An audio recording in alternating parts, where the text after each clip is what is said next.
എല്ലാവർക്കും ഹാർദവമായ സ്വാഗതം. കഴിഞ്ഞ എപ്പിസോഡുകളിൽ നമ്മൾ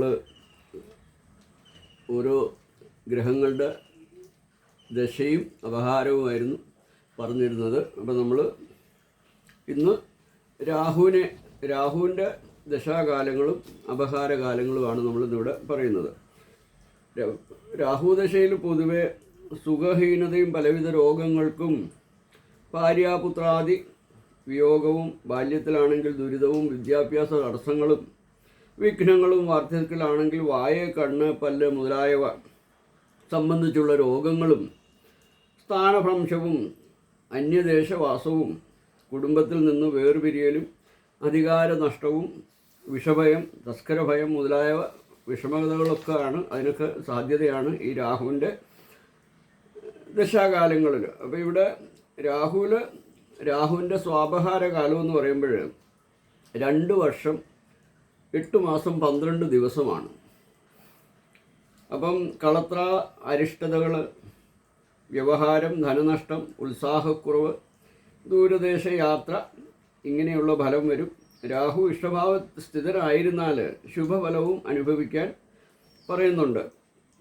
ദോഷഫലം അപ്പോൾ അനുഭവിക്കുകയില്ല. അപ്പം രാഹുവിൻ്റെ അടുത്തത് വ്യാഴത്തിൻ്റെ അപഹാരമാണ് രാഹു ദശയിൽ. അത് 2 വർഷം 4 മാസം 24 ദിവസമാണ്. ആ സമയത്ത് ആരോഗ്യം, ശത്രുനാശം, സജ്ജന സഹവാസം, അവരുടെ പ്രീതി, ധനലാഭം, പുത്രലാഭം, വിവാഹം, ഐശ്വര്യം, വിജയം ഇത്യാദി ഗുണഫലങ്ങൾക്ക് വഴിയൊരുക്കും. വ്യാഴം നീചനോ മൗഢ്യമുള്ളവനോ ആണെങ്കിൽ അപഹാരകാലം അത്ര ഗുണകരമായിരിക്കില്ല. അടുത്തത് ശനിയുടെ അപഹാരമാണ്. 2 വർഷം 10 മാസം 6 ദിവസമാണ്. ദേഹദുരിതത്തിന് വഴിയൊരുക്കും. ദൂരദേശവാസം പറയുന്നുണ്ട്. ബന്ധുക്കൾക്ക് അരിഷ്ട, ഭാര്യാകലഹം അല്ലെങ്കിൽ ഭർത്തൃകലഹം, പിത്തരോഗം ഇത്യാദി കഷ്ടഫലങ്ങൾക്ക് യോഗം പറയുന്നുണ്ട്. അടുത്തത് ബുധൻ്റെ അപഹാരകാലമാണ്. അത് 2 വർഷം 6 മാസം 18 ദിവസമാണ്.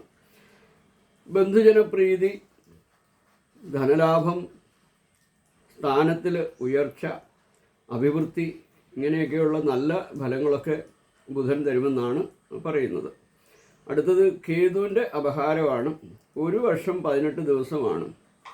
ശത്രുക്കളിൽ നിന്നുള്ള ഉപദ്രവങ്ങളും, ബന്ധുവിരോധവും, പുത്രനാശം, ധനഹാനി, അഗ്നിഭയം അല്ലെങ്കിൽ വിദ്യുച്ഛക്തി അപകടം, പിന്നെ തസ്കരഭയം, കള്ളന്മാരെ കൊണ്ടുള്ള ദോഷങ്ങളൊക്കെ ഇത്യാദി ഫലങ്ങളൊക്കെ ഈ സമയത്ത് പറയുന്നുണ്ട്. അടുത്തത് ശുക്ര അപഹാരകാലമാണ്. 3 വർഷം ആണ്. ആ സമയത്ത് ഭാര്യാലാഭം, അതായത് വിവാഹം നടക്കാനുള്ളവർക്കൊക്കെയാണ് വിവാഹം നടക്കുക. ഭൂമി ലാഭം. പക്ഷേ അക്കൂട്ടത്തിൽ തന്നെ സ്വജനങ്ങളുടെ വിരോധവും നമ്മൾ പിടിച്ചുപറ്റേണ്ടി വരും. കഫ വാതജന്യമായ രോഗം, അസുഖങ്ങൾക്കൊക്കെ ഫലവും പറയുന്നുണ്ട്. അടുത്തത് ആദിത്യ അപഹാരമാണ്. സൂര്യൻ്റെ അപഹാരമാണ്. 10 മാസം 24 ദിവസമാണ്. ശത്രുപീഠ, നയനരോഗം, വിഷയം, സഞ്ചാരം ഇത്യാദി ദോഷഫലങ്ങളും, ഭാര്യ സുഖം, പുത്രലാഭം, ധർമ്മപ്രവൃത്തി, സർക്കാർ ജോലിയിൽ സംതൃപ്തി ഇത്യാദി ഗുണങ്ങളും ഈ സമയത്ത് പറയുന്നുണ്ട്. അടുത്തത് ചന്ദ്രൻ്റെ അപഹാരമാണ്. അത് 1 വർഷം 6 മാസമാണ്. പല വിധത്തിലുള്ള ഉപദ്രവങ്ങൾ, കളത്ര സുഖഹാനി, മനക്ലേശം, ധനത്തിനും കൃഷിക്കും ക്ഷയം സംഭവിക്കും, സന്താനക്ലേശം ഇങ്ങനെയുള്ള ഫലങ്ങൾ പറയുന്നുണ്ട്.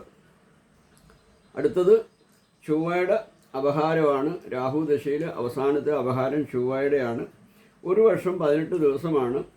ആ സമയത്ത് ധാന ഭ്രമം, മനോദുഃഖം, രോഗം, സർക്കാരിൽ നിന്നുള്ള ഉപദ്രവങ്ങൾ, ഭാര്യാവിരഹം, കൃഷിനാശം, ധനനാശം, ഉദ്യോഗ സംബന്ധമായ വിഷമതകൾ, ഉഷ്ണസംബന്ധമായ രോഗങ്ങൾ ഇത്യാദി ഫലങ്ങൾ അനുഭവപ്പെടുന്നു.